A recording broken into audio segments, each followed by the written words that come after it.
Colors, I have a follow-up video to the amazing Scavenger Hunt Round 3 Extreme Edition that was created by Danielle at Danny Buttons, and I was tagged by Lauren at Lauren Loves Color.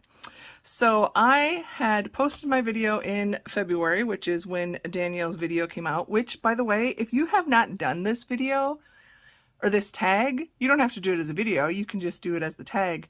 It is a lot of fun and I recommend it. It is the first scavenger hunt I participated in. When I was starting my channel, I didn't have a lot of books yet. And, well, who am I kidding? I always had plenty of books, but I don't know. I just wasn't confident enough or something. So I had challenged myself then when I posted my video at the end of February to finish all of the pages because I chose uncolored pages, and guess what? I did it. I was up in the wee hours and it did carry over until April, but they're done and they were all just shared in my completed pages for March, and I thought it would be just kind of fun to go through them a little more because there's some backstory here and on specifically one of the pages. So this is just my goals, not even goals, just my like coloring journal, I guess, for 2021. You've seen me pull it out like for my end of the month. I track what pages I've done, my buddy colors spending. I also have back here like when I buy new books. I need to fill in my March books yet. And my spending, buddy colors, tags. So I just do a page for every tag. And I'm also working on, these are my 10 books to color in that were untouched. And that was a different tag. And I have colored in 4 of them now. So I'm gonna have no problem reaching that goal by the end of the year. I say that now, anything could happen. But I'm gonna keep this out while we go through the tag again. So I guess this is, I don't know, are we double tagging it or how we want to call this? It is my completed scavenger hunt. So the first prompt from Miss Danielle was to find a map, and I found my map in my, oh, I ran through it so fast. Yippee Kawaii Mandala Magic Volume 1, not to be confused with Volume 2, which is available. And I found it in the Totally Tripping page, and right here, do you guys see the map? And what was even more fun is after Danielle saw my video, she messaged me and we buddy colored this page because she did not have this page done. And we have been, and I hope we continue to do at least one buddy color a month out of the Yippee Kawaii either book. And it's just a lot of fun. So this was my map, and here's my completed page. In the world of Kathy, we have purple. I was sticking with a purple and blue palette primarily. Oh, I guess blue is a buh. But of course, if I had planes, they'd be purple. My luggage would be happy in purple. Did a lot of glitter and then blues, and then I just did little pops of other color. So there is my completed map page. We will be returning to this book. And then my second prompt was eggs. Now, part of what my own challenge to myself, oh, sorry, I maybe need to lift you guys up a little bit. Sorry about that. Was to find as many of the prompts as I could in my 10 books to finish or 10 books to color in. 10 books to touch is what I'm saying. So this was a 10 books to touch, and actually 3 of the prompts came out of 10 books to touch. So this is Mystery Colors. This is the book version of the Centennial print or Centennial magazine that comes out, and I had only discovered that like last fall. So I have this one, and there is another one. I think it's going to be the baby animals, and I'm very excited for that one. Except I warn you, if you have purchased the magazine version, you maybe don't want the book because it is just repeats of what was in the magazines. So I have subscribed to the book and or to the magazine now, and I've received 3 copies. So going forward, if they put out the compilation books, I may not get them. I'm not sure. They do have the answers in the back. Close your eyes if you don't want to see them. I'm just going to flash you quick. And the first page I did in this book and completed Danielle's prompt of eggs. I thought this was perfect to do this time of year, spring, Easter we just had, and yeah, I did it in water-based. These are not, I mean, not double-sided, so you could do them in alcohol markers, but these color by numbers are more just for fun, so I don't necessarily want to use my alcohol markers all the time. And I have plenty of water-based ones, and I don't mind that they're a little streaky. So that is prompt number 2, eggs. Oh, I'm gonna have a problem. I got too many things. Okay, gotta rearrange just a little bit.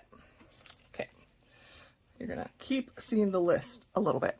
Okay, so then the third prompt was hair bun. Now this is a book I am working on and hope to complete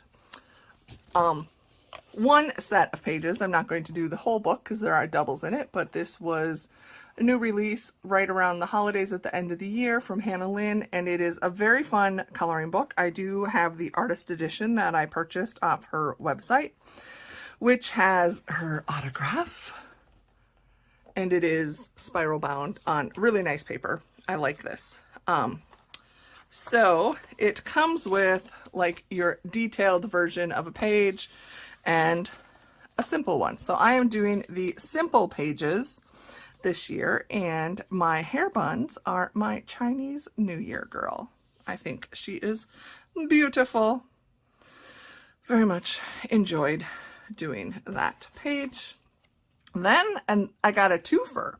So this book was on my 10 books to touch list, and I found prompt 4 and 5 in here. So let's see which one is first. The first prompt, number 4, was for the full moon. So here is my completed Santa furry helper with the full moon, bit of glitter, gel pen you can see. And I stuck with the palette as suggested. This book is similar to the design original books. I'm not going to go through a bunch of it, but some of them have samples. So, and I think there's an example of all of the pages in here at some point, done, mostly it looks like they're all done in pencil or they're the artist's version. So anyway, that is my full moon. And the next prompt was birch trees. And I found some birch trees on these kittens that are, I'm not sure if they're trying to send themselves as a present or see if there is a present and they're stealing it. Either way, pink sky, I know it's a little crazy, but I didn't have a lot of options. I didn't want to do it black, and since I made a purple mountain and a blue mailbox, I was out of options. So we're saying we're way up by the North Pole. Oh, I should have like tried to do it like Northern Lights, but I don't know. If it would be like my galaxy background, we don't need to worry about that. So thank you, Danielle. I got 2 pages done in this book that I wanted to touch this year. Then the 6th prompt was a motorcycle, and I struggled and looked, and then I finally found this, and as I explained in my first video, it is a cycle, refers to wheels, una, tri, bi, sickle. So a motorcycle has wheels and a motor. So this is more your Vespa style, but I think Danielle did say this kind counted. So this was in my Crayola. Sloths love llamas, and I thought it was cute. I'm also trying to use like only Crayola products in this book. So I did. I used Crayola pencils. So I got that one done. Next prompt were more bananas. I say was bananas, were bananas. And here, this is my random pick. When I did my 10 books to touch, I just randomly grabbed on the shelf where I knew I had a bunch of books that had not been touched. And that's how I chose this book. And thank you, Danielle. I got a page colored in it. In fact, it is right here. these are my bananas right there in my fruit bowl. And this one I colored with Crayola twistable crayons. The whole thing. I have a pack of Crayola twistable specials where they're like multicolored in one. So I like using those for backgrounds just because, I don't know, I just tried it on the apple too. Sometimes it works, sometimes it's a little crazy, but I still liked my page of bananas. Next one, I went a little non-traditional, and it is from The Beauty of Horror, Ghosts of Christmas, Alan Robert. I purchased this on Book Outlet, FYI. You can tell they usually have a mark. Originally it was Target, but I got it steal of a deal. And the prompt for number 8 was keys. So here's where I stretched a little bit, and I did, these are considered keys. See all of them? I got 4, I think, on here. What do they actually call them? Wind-up keys. So, not your normal Christmas page. I kept pretty much with Christmas colors. Even, you know, the red gore. And I liked the earthworms. I don't like earthworms, but just used water-based markers and a gel pen. I didn't let it dry very well. I did get a bit of smudging, but I don't mind it. It just shows I put some sweat in there, I guess. So that was my key. Number 9 was sports. Now I bent the rules probably a little on this one as well, because I think it was supposed to be like a team sport or something you would see on TV. But if you think about the Olympics, you see pretty much every sport, including the sport of running. I've said before, running is not a sport I would do, but I did finish this page. I did this inspired by the South Africa Springboks 1995 World Cup team. As I mentioned in my completed pages, I colored this while we were watching the movie Invictus, so it was very fun. And this actually, I just realized, is these were like my high school colors. I didn't intend on that. Like I said, I was using the Springbok colors, but it's also my high school colors. Okay, 2 more prompts. This is the one that there was a bit of controversy. I think I at least gave Lauren and Danielle a laugh. So the last one was Otter, and this was the most difficult one for me to find. I looked through every single book on my bookshelf. I could not find an otter. Found things that kind of could have been either or, but I chose this, and I was quickly reprimanded that this is not an otter. And I still do not see it. So to me, I said, well, I think this is an otter in the tree, because it doesn't have like beaver teeth or beaver tail, and it didn't have like a squirrel tail, and the shape of its face, well, what everyone was quick to tell me is it's not an otter, it's a bear. It still doesn't look like a bear to me. I don't know what I'm thinking.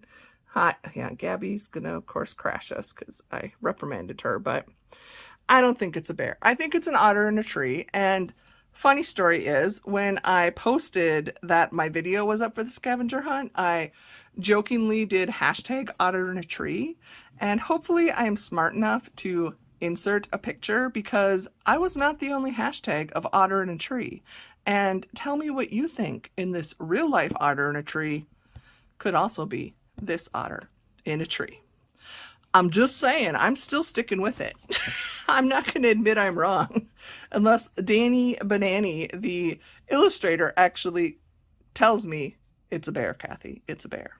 But because I'm a team player, I found, okay, I purchased, well, not technically purchased, because as a Patreon or a Hannah Lynn Patreon supporter at the level I am at, I get a free download PDF book every month.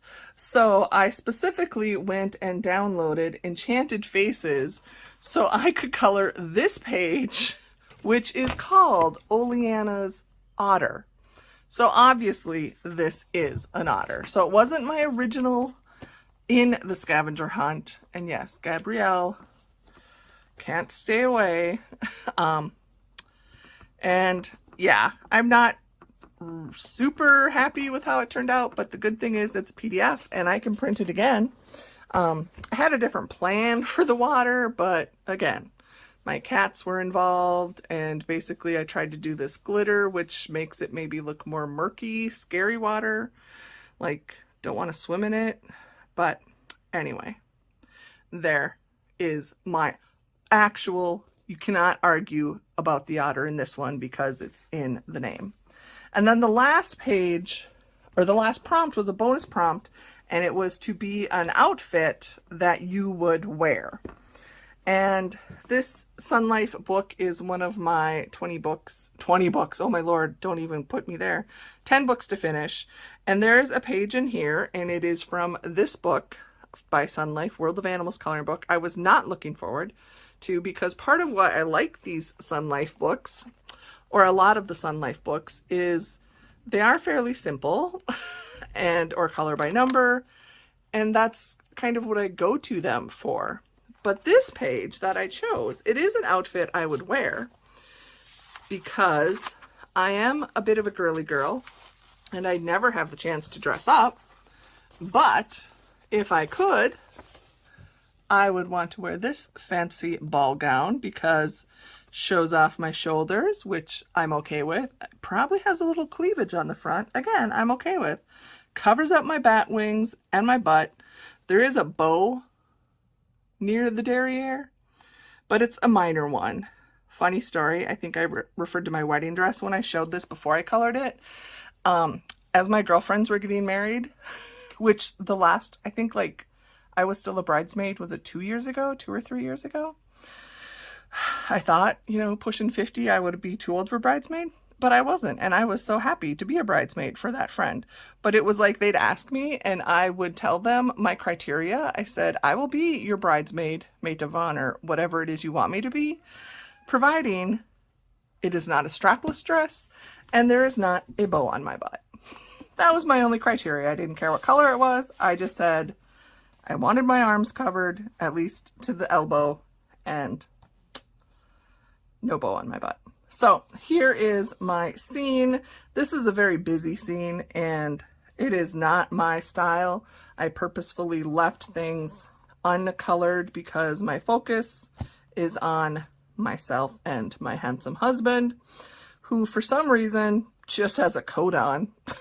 We're not going to get into the fact that he's naked, his front half, and all these little guys have no pants on, dancing up on these girls. This little girl looks like she wants to bite the ball. I go way too far into all of these. I know that, but I just am like, wonder what the illustrators are thinking of. I mean, I guess if you're going to have an animal formal ball, either put them all the way in clothes or no clothes. I don't know. It was still a fun page and I am so glad to have it done because I was not, this is like towards the end of the book, and I was not looking forward to it. There are a couple other, I think, more detailed ones, but this was the one I feared the most. So that is done. I finished all of the prompts and I just thought it would be fun to show them in a video. And I'm very proud because I actually, you know, made myself the goal and I met it. It was tough because I had a busy coloring month in March, but there you go. I'm just going to leave my glittery otter on the top. So there you go. There were so many people that did this video or this tag. I would love, love, love if anybody watching this did the tag and did similar to me where they picked pages they wanted to color. I would love to see your finished pages when you have them done. If you had not done this tag or had not heard of it, please do it. Like I said, I'm going to link in my video where I list all the questions, and I will link in Danielle's video where she first posted, and it's open to anyone. You can say I tagged you if you feel you need someone, or you can just say you did it because you wanted to. But thank you again, Danielle, for the fun scavenger hunt. I look forward to more from you. I know I could go back and do your first two, I think one of them was holiday related, and the first one maybe was a general one. I don't know. I could maybe go back and do that at some time, but not this month. I got other plans. So thank you for stopping by, friends. I greatly appreciate it. In case nobody has told you lately, you matter. If you see an otter in a tree or only in the water, you still matter. You're amazing and your opinion is valid. So thank you, friends. I will see you again soon. Goodbye.